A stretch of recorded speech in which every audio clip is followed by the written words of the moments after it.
There's a fine line between being a good host and being a doormat, and my cousin Chloe had been using that line as a jump rope for 3 solid months. When she needed a place to stay after her last landlord finally got tired of her drama, I offered her my spare room. I thought it would be for a few weeks, a month at most. I'm a graphic designer who works from home, and my quiet, orderly apartment is my sanctuary, or at least it was. Chloe treated it like a bus station locker she never had to pay for. She was an aspiring online personality, which apparently meant holding loud, one-sided conversations with her phone at all hours and leaving a trail of glitter and empty energy drink cans in her wake. Her whole identity was wrapped up in her aesthetic, the crown jewel of which was her hair. It was a perfect, flawless sheet of jet black, a color she meticulously maintained with expensive salon trips and a whole chemistry set of products that colonized my bathroom. My patience started to fray the day I found one of my expensive drafting pens, the one I'd had since college, caked in her black hair dye. But the final snap, the moment the good host died and the vengeful roommate was born, was when she hosted an impromptu gathering without asking. I came home from a rare client meeting to find my living room filled with strangers, my custom-built media console being used as a coaster for wet bottles, and a fresh cigarette burn on the arm of my favorite chair. Chloe just shrugged, laughed that grating laugh of hers, and said, "Relax, it's just a little fun, you need to lighten up." That night, staring at the burn mark, I decided I would help her lighten something up all right. My first thought was something quick, something obvious, but I knew I couldn't get caught. She was my cousin, and family fallout would be messy. The revenge had to be subtle, a slow burn that would make her question her own sanity.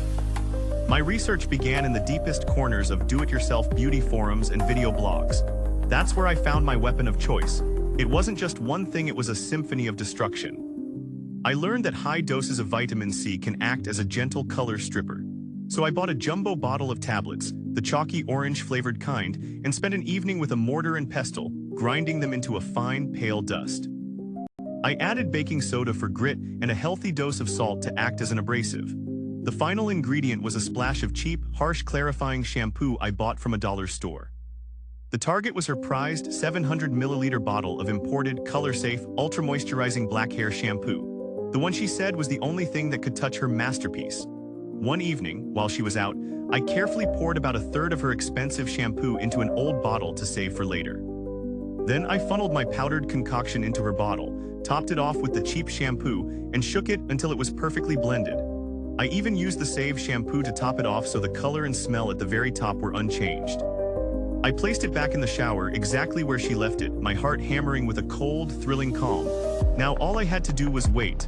The first wash was almost disappointing, nothing happened. The second wash a few days later, I thought I saw a slight reddish tinge to the water circling the drain, but I dismissed it as wishful thinking. The real show began after the third wash. She was filming one of her videos, preening in front of her ring light when she stopped mid-sentence. I heard her from my office, a small, confused sound. "That's weird," she muttered to herself. "The lighting in here is making my hair look brown." I smiled at my monitor. The next week was a masterclass in psychological unraveling. Her perfect raven black began to fade into a dull, muddy brown with ugly, brassy streaks appearing near the roots. She blamed everything. She accused the salon of using a bad batch of dye. She claimed the city's water was full of chlorine. She spent a fortune on color-depositing conditioners and gloss treatments, but my little cocktail in her shampoo bottle worked tirelessly against her, stripping the color out as fast as she could put it in. Her frustration mounted into full-blown panic. The loud video calls became tearful rants to her friends. The confident swagger was replaced by a frantic energy, constantly checking her reflection in every available surface. The final, glorious implosion happened at our aunt's 50th birthday party. Under the bright lights of the rented hall, her hair was no longer a disaster, it was a catastrophe. It was a patchy, multicolored mess of faded black, murky brown, and weird orange highlights. She caught a glimpse of herself in a mirror and let out a sound that made the entire party go silent. She spent the rest of the night crying in the bathroom, her social media empire crumbling one streaky strand at a time. She moved out a week later, claiming the apartment had bad vibes that were ruining her hair and her career. As I packed the last of her things into a box, I picked up her bottle of expensive heat protectant spray. I gave it a little shake. She never knew that the shampoo was only part one of the plan. The real masterpiece of my revenge was that I had replaced her fancy silicone-based heat protectant with a cheap drugstore version that was mostly alcohol.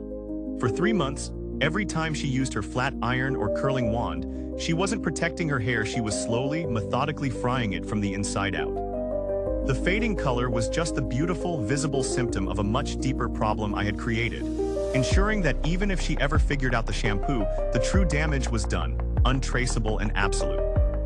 My apartment is quiet again, and as I cleaned the last of her glitter from the floorboards, I couldn't help but think that some virtues aren't worth having. Patience is one of them.